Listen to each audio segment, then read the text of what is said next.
Deep dive में स्वागत है, जहां हम दिलचस्प लेखों और विचारों की गहराइयों में उतरते हैं। और आज की गहन चर्चा सच में बहुत ही अलग होने वाली है। बिल्कुल। आज हमारे सामने कई बेहद विचारोत्तेजक स्रोत हैं।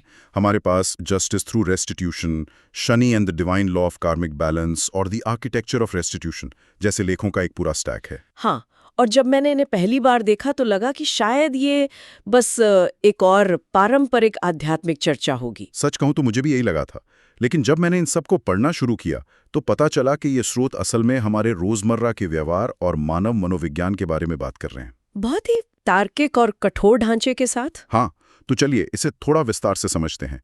आज का हमारा मिशन है शनि देव के न्याय, कर्म संतुलन और उस सूक्ष्म कर्म दोष के सिद्धांत को डिकोड करना, जिसे अक्सर लोग अपनी रोजमर्रा की जिंदगी में नजरअंदाज कर देते हैं। और मुझे लगता है Shani and the divine law of karmic balance लेख की शुरुआत ही इसी नजरअंदाज करने वाली मानसिकता पर चोट करती है। हाँ, मतलब वो गलतफहमी जो लोगों में होती है। बिल्कुल। अक्सर समाज में ये मान लिया जाता है कि जीवन में जो बड़े दुर्भाग्य आते हैं ना, वो केवल किसी बहुत बड़ी गलती का परिणाम होते हैं। जैसे कोई बहुत बड़ा वित्तीय घोटाला या कोई बड़ी चोरी। हाँ, बिल्कुल। एक आम धारणा है कि जब तक किसी ने कोई संगीन अपराध नहीं किया है, तब तक वो ब्रह्मांडीय न्याय की नज़र में पूरी तरह सुरक्षित है। जो कि इन स्रोतों के अनुसार सच नहीं है। एकदम सच नहीं है। जब हम इन सभी लेखों का विश्लेषण करते हैं तो सबसे अहम तर्क ये सामने आता है कि असली रहस्य उन छोटी-छोटी गलतियों में छिपा है जो जानबूझकर ईर्ष्या, चिढ़ या क्रोध में की जाती हैं। मतलब रोजमर्रा की वो चीजें जिन्हें हम शायद शरारत मान लेते हैं। हाँ, लेखकों ने एक बहुत ही प्रासंगिक सवाल उठाया है। जरा सोचिए, क्या कभी किसी ने गहराई से सोचा है कि किसी सहकर्मी की पेन ड्राइव खराब कर देने से या ईर्ष्या में आकर आर्टिंग में खड़ी किसी की गाड़ी पर एक छोटी सी खरोंच मार देने से। बिल्कुल, ऐसे कामों से किसी इंसान के जीवन में कितनी बड़ी उथल-पुथल मच सकती है। इन लेखों का मुख्य आधार यही है कि कर्म के इस विशेष सिद्धांत में शनि सबसे शक्तिशाली प्रतीक हैं और उनका न्याय बिल्कुल अटल है। उनका सिद्धांत अटल है। हाँ, उनका यह संतुलन का सिद्धांत ऐसा है जिससे कोई भी इंसान चालाकी से बचकर नहीं निकल सकता। यह एक बहुत ही दिलचस्प दृष्टिकोण है, क्योंकि आमतौर पर समाज शनि को सौरमंडल के एक ग्रह के रूप में देखता है, या फिर सांस्कृतिक रूप से किसी ऐसी चीज के रूप में जिससे बस डरना चाहिए, जो कि एक बहुत ही सीमित नजरिया है। हाँ, और इन लेखों में विशेष रूप से द आर्किटेक्चर ऑफ रेस्टिट्यूशन में शनि को केवल एक ग्रह या किसी भयभीत करने वाले देवता के रूप में चित्रित नहीं किया गया है। तो फिर कैसे किया गया है? लेखक उन्हें कर्म और न्याय के एक अत्यंत गहरे और जीवित आध्यात्मिक सिद्धांत के रूप में प्रस्तुत करते हैं। वो लगातार ब्रह्मांड में एक अदृश्य संतुलन बनाए रखने का काम कर रहा है। बिल्कुल सही। यहाँ जो सबसे आकर्षक बात है वो ये है कि इन ग्रंथों के अनुसार शनि भावनाओं से बिल्कुल भी प्रभावित नहीं होते हैं। मतलब उन्हें कोई फर्क नहीं पड़ता कि कोई कितना रो रहा है। बिल्कुल नहीं। लेखक तर्क देते हैं कि यह व्यवस्था यह नहीं देखती कि कोई व्यक्ति कितनी भावुकता से रो रहा है, कितनी मिन्नतें कर रहा है या कितने अनुष्ठान कर रहा है। तो वो क्या देखती है? यह व्यवस्था केवल और केवल असंतुलन देखती है। इस सिद्धांत को समझने के लिए हमें क्षतिपूर्ति शब्द को गहराई से समझना होगा, जिसे अंग्रेजी में रेस्टिट्यूशन कहते हैं। हाँ, इसे एक पुराने भौतिक तराजू की तरह देखा जा सकता है। अगर तराजू के एक पड़ले से कोई वजन चुरा लिया गया है तो वो पड़ला तब तक संतुलित नहीं होगा जब तक कि ठीक उतना ही वजन वापस न रख दिया जाए। एकदम सही। नियम अत्यंत सरल लेकिन बेहद कठोर बताया गया है। जहां किसी के अधिकार, किसी के सुख या किसी के श्रम को जानबूझकर चोट पहुंचाई गई है, वहां संतुलन हर हाल में वापस आना ही है। और लेखों का दावा है कि इस व्यवस्था को धोखा देना असंभव है, क्योंकि ये केवल बाहरी कर्मों को नहीं मापती, बल्कि उसके पीछे की नीयत और उस सूक्ष्म ईर्ष्या को भी पकड़ लेती है। और यहीं पर जस्टिस थ्रू रेस्टिट्यूशन लेख कुछ बहुत ही सटीक और रोजमर्रा के उदाहरण देकर इस जटिल सिद्धांत को समझाता है। हाँ, वो पेन ड्राइव वाला उदाहरण। बिल्कुल, जो हमने शुरुआत में लिया था। देखने में ये महज एक प्लास्टिक और मेटल का छोटा सा टुकड़ा लगता है, जिसकी कीमत शायद कुछ 100 रुपए ही होगी। कोई भी इसे एक छोटी सी शरारत मान के भूल सकता है। पर लेखक यहाँ ध्यान दिलाते हैं कि जब कोई जानबूझकर किसी की पेनड्राइव चुराता है, छुपाता है या उसे खराब कर देता है, तो वह व्यक्ति केवल उस उपकरण का नुकसान नहीं कर रहा है। बिल्कुल नहीं। उस पेनड्राइव में उस इंसान के महीनों या वर्षों का काम हो सकता है। महत्वपूर्ण प्रोजेक्ट फाइलें हो सकती हैं, या ऐसी निजी यादें हो सकती हैं जो दोबारा बन ही नहीं सकती। हाँ, तो इस दृष्टिकोण से इसे खराब करना असल में किसी के समय, मेहनत और श्रम की हत्या करने के समान है। जो कि एक बहुत बड़ा और गंभीर कर्म दोष बन जाता है। बिल्कुल। एक और बहुत ही सटीक उदाहरण जो इन स्रोतों में दिया गया है वो है घर के टीवी या एसी का रिमोट। अरे हाँ, रिमोट। एक रिमोट की अहमियत ही क्या होती है वैसे? वही ना। लेकिन जब कोई व्यक्ति जानबूझकर किसी का रिमोट छुपा देता है या तोड़ देता है तो लेखकों के अनुसार ये कोई छोटी मोटी शरारत नहीं रह जाती। तो ये क्या है? यह जानबूझकर उस घर की व्यवस्था को बाधित करने और दूसरे इंसान के जीवन में असुविधा पैदा करने का एक प्रयास है। मतलब ये सब सूक्ष्म स्तर पर हो रहा है। हाँ, इसी तरह ईर्ष्या में आकर किसी की खड़ी हुई बाइक को धक्का देकर गिरा देना, किसी की नई कार पर चाबी से खरोंच मार देना, या किसी के बहुत सुंदर और महंगे कपड़े खराब कर देना। इन सभी कृत्यों को इन लेखों में सूक्ष्म हिंसा की श्रेणी में रखा गया है। सूक्ष्म हिंसा, ये शब्द बहुत पावरफुल है। हाँ, ये सीधे तौर पर दूसरे की मानसिक शांति पर किया गया एक अदृश्य हमला है। ये सूक्ष्म हिंसा वाला पहलू सच में ध्यान देने योग्य है, क्योंकि अक्सर जब कोई व्यक्ति ऐसा कुछ करता है तो वो खुद को एक मनोवैज्ञानिक कहानी सुनाता है। वो कैसे? द आर्किटेक्चर ऑफ रेस्टिट्यूशन इस मानसिकता को बहुत अच्छी तरह से पकड़ता है, जहां इंसान खुद से कहता है कि मैंने तो बस उसे सबक सिखाने के लिए ऐसा किया। हाँ, या फिर वो कहते हैं कि वो बहुत अहंकार में था, इसलिए मैंने उसकी चीज खराब कर दी ताकि उसे उसकी असली जगह पता चले। बिल्कुल। इंसान को अक्सर लगता है कि वो कुछ सही कर रहा है या समाज में कोई संतुलन ला रहा है। और यही इन ग्रंथों के अनुसार सबसे बड़ा मनोवैज्ञानिक भ्रम है। मतलब इंसान खुद को जज मान लेता है। हाँ, और स्रोतों में इस बात पर बहुत जोर दिया गया है कि इस ब्रह्मांडीय व्यवस्था ने किसी भी इंसान को ये अधिकार नहीं दिया है कि वह व्यक्तिगत बदले की भावना से खुद न्यायाधीश बन जाए। तो जब कोई ऐसा करता तो क्या होता है? जब कोई व्यक्ति अपने अहंकार के कारण किसी को सबक सिखाने का फैसला करता है और जानबूझकर उसे नुकसान पहुंचाता है, तो वो न्याय स्थापित नहीं कर रहा होता, बल्कि वह स्वयं उस कर्म सिद्धांत की नज़र में एक नया दोषी बन जाता है। वो उस व्यक्ति के कर्म बंधन में खुद को उलझा लेता है। ये बहुत ही डरावना है अगर गहराई से सोचा जाए तो। लेखकों का स्पष्ट मत है कि यह इंसान का अपना अहंकार ही है जो उससे ऐसी सूक्ष्म हिंसा करवाता है और फिर उसे सही ठहराने के तर्क भी गढ़ता है। ये एक बहुत ही महत्वपूर्ण मनोवैज्ञानिक विश्लेषण है। तो इस सब का असल मतलब क्या है? मतलब किस संदर्भ में? मतलब इन लेखों के आधार पर ये जो सूक्ष्म हिंसा है, ये जो दूसरों को अकारण नुकसान पहुंचाने की प्रवृत्ति है, ये भावनाएं आखिर इंसान के मन में शुरू कहां से होती हैं? अच्छा, हाँ। मैं जस्टिस थ्रू रेस्टिट्यूशन में पढ़ रहा था कि कैसे लेखक ने महाभारत के दुर्योधन का उदाहरण देकर इस पूरी प्रक्रिया को समझाया है। वो उदाहरण बहुत ही सटीक है। हाँ, दुर्योधन के पतन की शुरुआत किसी विशाल साम्राज्य पर कब्जा करने की योजना या किसी बड़े युद्ध के विचार से नहीं हुई थी, बल्कि यह विशुद्ध रूप से ईर्ष्या के एक बहुत ही छोटे से बीज से शुरू हुई थी। बिल्कुल, वो उदाहरण इस सिद्धांत का मूल आधार है। ईर्ष्या का मनोविज्ञान कभी भी सीधे तौर पर किसी का विनाश करने के विचार से शुरू नहीं होता। तो कैसे शुरू होता है? लेखकों ने समझाया है कि ये एक बहुत ही साधारण से सवाल से शुरू होती है, जैसे उसके पास इतना अच्छा वाहन क्यों है, या उसके कपड़े इतने अच्छे क्यों हैं? हाँ, या उसकी सफलता इतनी तेजी से क्यों बढ़ रही है। शुरुआत में ये इंसान के मन में सिर्फ एक तुलना होती है, लेकिन अगर इस पर कंट्रोल न किया जाए तो ये जल्द ही एक विनाशकारी विचार में बदल जाती है। फिर इंसान सोचता है कि काश उसके पास ये ना रहे या इसका ये सुख छिन जाए। दुर्योधन के मामले में भी ठीक यही हुआ था।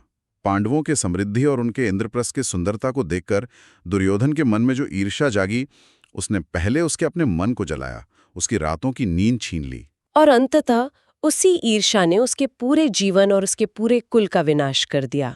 इन ग्रंथों का निष्कर्ष है कि ईर्ष्या का स्वभाव ही यही है। पहले वो व्यक्ति के मन को दूषित करती है और फिर उसके कर्मों को विनाशकारी बना देती है। और जब ये असंतुलन जीवन में आ जाता है, जब कोई व्यक्ति ईर्ष्या या क्रोध में अंधा होकर किसी का नुकसान कर बैठता है, तो फिर Shani and the divine law of karmic balance के अनुसार वो न्याय दुनिया में कैसा दिखता है। मतलब शनि का प्रकोप कैसे सामने आता है? हाँ, लेखों में उन लक्षणों का बहुत स्पष्ट वर्णन है जिनसे ये पहचाना जा सकता है कि कर्मदोष का चक्र शुरू हो चुका है। लेख इस बारे में बहुत व्यावहारिक जानकारी देते हैं।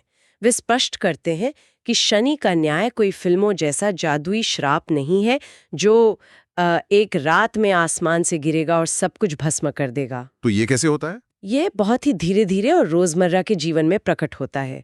स्रोतों के अनुसार जब ये कर्म दोष सक्रिय होता है तो व्यक्ति को बार बार अचानक आर्थिक नुकसान होने लगता है। घर के इलेक्ट्रॉनिक चीजें या अन्य वस्तुएं बिना किसी स्पष्ट कारण के अचानक टूटने लगती हैं? बिल्कुल। व्यक्ति के वाहन में लगातार ऐसी रहस्यमयी समस्याएं आने लगती हैं जिन्हें कोई मैकेनिक भी ठीक से समझ नहीं पाता। और डेटा लॉस की बात भी की गई है। हाँ, महत्वपूर्ण डिजिटल डेटा का अचानक लॉस हो जाना, बिना किसी बड़ी वजह के बहुत अधिक मानसिक दबाव महसूस होना और रिश्तों में अकारण तनाव आ जाना और कड़वाहट आ जाना। हाँ, लेखकों का तर्क है कि यह सब रातों रात नहीं होता। ये धीरे धीरे बढ़ता है और व्यक्ति को चारों तरफ से घेर लेता है। इसका उद्देश्य इंसान को नष्ट करना नहीं है, बल्कि उसे एक ऐसी स्थिति में लाना है जहां वह रुककर ये सोचने पर मजबूर हो जाए कि आखिर उससे कहाँ गलती हुई है। सही कहा। और यहाँ सबसे दिलचस्प बात यह है कि और ये मानव स्वभाव का एक बहुत ही विडंबनापूर्ण हिस्सा है क्या? कि जब जीवन में सारी परेशानियां एक साथ आने लगती हैं, जैसे आर्थिक नुकसान, रिश्तों में तनाव, चीजों का लगातार टूटना, तो आमतौर पर इंसान क्या प्रतिक्रिया देता है? वो शॉर्टकट ढूंढता है। बिल्कुल। इन लेखों में इस बात की बहुत गहरी आलोचना की गई है कि इंसान रुककर आत्मनिरीक्षण नहीं करता, वह अपनी गलतियों के बारे में नहीं सोचता। इसके बजाय वो इंटरनेट पर टोटके ढूंढने लगता है, महंगे अनुष्ठान करवाता है या किसी ऐसे उपाय की तलाश करता है जिससे रातों रात इस बुरे समय को टाला जा सके। और आज की इस पूरी चर्चा का जो सबसे महत्वपूर्ण और गंभीर बिंदु है, और मैं कहूंगी कि जिस पर इन तीनों स्रोतों ने सबसे ज्यादा जोर दिया है, वो यही है। वो क्या है? इस बात को बहुत ध्यान से समझने की आवश्यकता है कि इन ग्रंथों के अनुसार शनिदेव इस ब्रह्मांडीय व्यवस्था में सबसे शक्तिशाली हैं और उनका न्याय का सिद्धांत पूरी तरह से अटल है। अटल है मतलब कोई बचाव नहीं? कोई बचाव नहीं। नियम बहुत सीधा है। जितना कोई व्यक्ति शनि की नजर में गलत करेगा, दूसरों को जानबूझकर नुकसान पहुंचाएगा, उतना ही बड़ा उसका अपना नुकसान होगा। और अगर कोई सोचे कि वो किसी उपाय से बच जाएगा तो? यदि कोई ये सोचता है कि वो किसी का नुकसान करने के बाद किसी शॉर्टकट से, किसी मंत्र से या किसी विशेष पूजा से बच जाएगा, तो इन लेखों के अनुसार वो एक बहुत बड़ी और खतरनाक गलतफहमी में जी रहा है। तो इन लेखों का स्पष्ट मानना है कि इस स्थिति में कोई भी टोटका या पारंपरिक उपाय काम नहीं करेगा? कोई भी नहीं। लेखकों ने एक बहुत ही सख्त चेतावनी दी है। न कोई विशेष पूजा, न कोई महंगा रत्न, न आधुनिक मनोविज्ञान का तथाकथित आत्मविश्वास जिसे सेल्फ बिलीफ कहते हैं। मतलब सेल्फ बिलीफ भी नहीं? बिल्कुल नहीं। न कोई टोटका और न ही कोई नदी में स्नान जैसी शुद्धि प्रक्रिया इस स्थिति में काम आ सकती है। इसके पीछे का तर्क क्या दिया है उन्होंने? तर्क बहुत मजबूत है। जब कोई इंसान अपनी की हुई गलती को सुधारने के बजाय केवल अपनी परेशानी से भागने के लिए उपाय ढूंढता है, तो वो असल में ब्रह्मांडीय न्यायाधीश को रिश्वत देने या धोखा देने की कोशिश कर रहा होता है। अरे बाप रे, रिश्वत देने की कोशिश? हाँ, इसलिए शनि का प्रकोप कम होने के बजाय और ज्यादा बढ़ जाता है। कभी भी किसी भी दूसरे तरीके में ना फंसे, नहीं तो और ज्यादा परेशानी होगी। समस्याएं दोगुनी या तिगुनी हो जाएंगी। बिल्कुल, क्योंकि उपाय ढूंढने का मतलब है कि इंसान अब भी चालाकी कर रहा है, उसका अहंकार अब भी कायम है और वो अपनी गलती मानने को तैयार नहीं है। ये तो बहुत ही स्पष्ट है। स्रोतों में एक वाक्य बार बार उभर कर आता है जो इस पूरे दर्शन का सार है। शनि का न्याय उपाय से नहीं, सुधार से शांत होता है। शनि का न्याय उपाय से नहीं, सुधार से शांत होता है। ये वाकई एक बहुत ही तार्किक और गहरी बात है। हाँ, इसका सीधा सा अर्थ ये है कि ब्रह्मांडीय तराजू को किसी भी तरह के भ्रम या कर्मकांड से संतुलित नहीं किया जा सकता। उसे केवल उसी वजन से संतुलित किया जा सकता है जो वहां से हटाया गया था। एकदम सटीक बात। तो जब इन लेखों में यह स्पष्ट हो गया कि सारे शॉर्टकट और उपाय पूरी तरह फेल हो जाते हैं और स्थिति को और बिगाड़ देते हैं, तो फिर इस चक्कर से बाहर निकलने का वास्तविक और एकमात्र रास्ता क्या बताया गया है? जस्टिस थ्रू रेस्टिट्यूशन में इसका बहुत ही विस्तृत और स्पष्ट समाधान दिया गया है। और वो क्या है? वो एकमात्र वास्तविक उपाय है नुकसान की पूरी भरपाई, यानी रेस्टिट्यूशन। जब तक नुकसान की भरपाई नहीं होगी तब तक न्याय पूरा नहीं होगा। हाँ, लेखकों का तर्क है कि जब तक उस नुकसान की पूरी तरह से भौतिक और मानसिक भरपाई नहीं होगी, तब तक न्याय का वह तराजू अधूरा ही रहेगा और व्यक्ति की परेशानियां खत्म नहीं होंगी। तो इसके लिए क्या कदम बताए गए हैं? इस प्रक्रिया के लिए स्रोतों में 3 बहुत ही स्पष्ट और क्रमिक कदम बताए गए हैं। वो 3 कदम क्या हैं? जरा उन्हें विस्तार से समझते हैं। पहला कदम है वस्तु को वापस करना। यदि किसी व्यक्ति ने कोई चीज ली है, चुराई है या महज ईर्ष्या के कारण कहीं छुपा दी है, तो उससे चुपचाप उसी स्थान पर रख देना चाहिए। हाँ, या फिर सीधे उसके असली मालिक तक पहुंचा देना चाहिए। ये सुनने में आसान लगता है, लेकिन मनोवैज्ञानिक रूप से ये एक बहुत बड़ा कदम है। क्योंकि इसमें स्वीकारोक्ति छिपी है, अपनी गलती मानना छिपा है। बिल्कुल।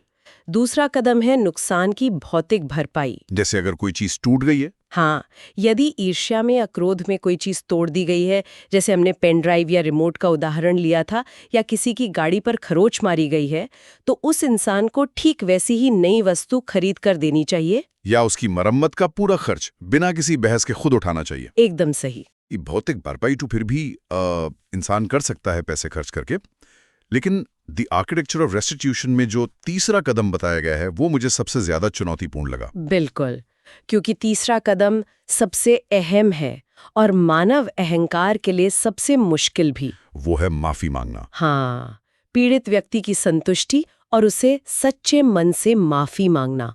इन लेखों का स्पष्ट नियम है कि अगर किसी इंसान ने अपने अहंकार और अपनी ईर्ष्या के कारण किसी दूसरे का नुकसान किया है, तो उसे अपना वो अहंकार पूरी तरह से कुचलना पड़ेगा। बिल्कुल, उसे शनिदेव से तो क्षमा मांगनी ही होगी, लेकिन उससे भी कहीं ज्यादा जरूरी है कि वो उस पीड़ित व्यक्ति के पास जाए और उससे सच्चे मन से अपनी गलती मानकर माफी मांगे। अगर आपने अपना ईगो के कारण वो नुकसान किया है, तो आपको शनि से माफी भी मांगनी पड़ेगी, मन से, भरपाई के साथ। हाँ, दर्शन ये कहता है कि जब तक वो पीड़ित व्यक्ति अंदर से खुश नहीं होता, जब तक उसके मन को ये पूर्ण संतुष्टि नहीं मिलती कि उसके साथ न्याय हुआ है, तब तक ब्रह्मांड का वो संतुलन वापस नहीं आता। ये कदम सच में मनोवैज्ञानिक रूप से बहुत भारी है। बहुत ज्यादा। क्योंकि किसी इंसान के सामने जाकर ये स्वीकार करना कि मैंने ईर्ष्या में तुम्हारी गाड़ी पर खरोच मारी थी, या मैंने जानबूझकर तुम्हारा रिमोट छुपाया था ताकि तुम्हें परेशानी हो। इसके लिए व्यक्ति को अपनी झूठी आत्मछवि और अपने अहंकार को पूरी तरह से तोड़ना पड़ता है। आमतौर पर इंसान किसी भी चीज का सामना कर सकता है,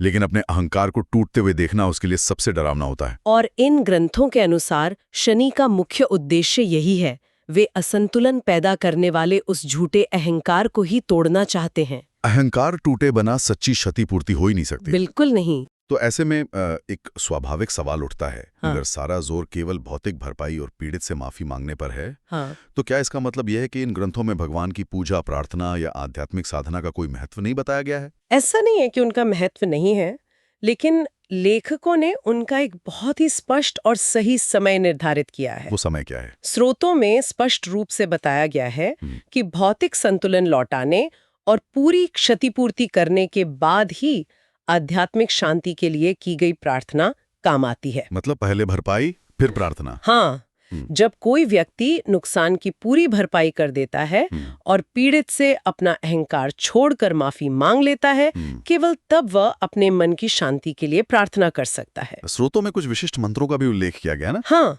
जैसे ओम प्राम प्रीम प्रोंग सह शनैश्चराय नमः और ओम नमः शिवाय।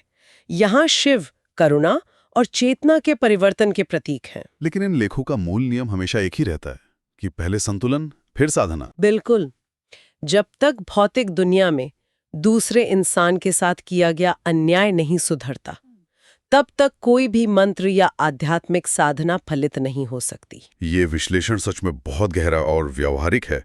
अगर हम आज की इस पूरी चर्चा का और इन सभी स्रोतों का निचोड़ निकालें, तो वो बहुत ही सरल लेकिन जीवन बदलने वाला है। हाँ। जो वस्तु या अधिकार किसी व्यक्ति का अपना नहीं है, उसे किसी भी हाल में नहीं लेना चाहिए। जो चीजें दूसरों के पास हैं, उन्हें देखकर ईर्ष्या की आग में नहीं जलना चाहिए, क्योंकि वो आग सबसे पहले खुद को ही जलाती है। एकदम सही।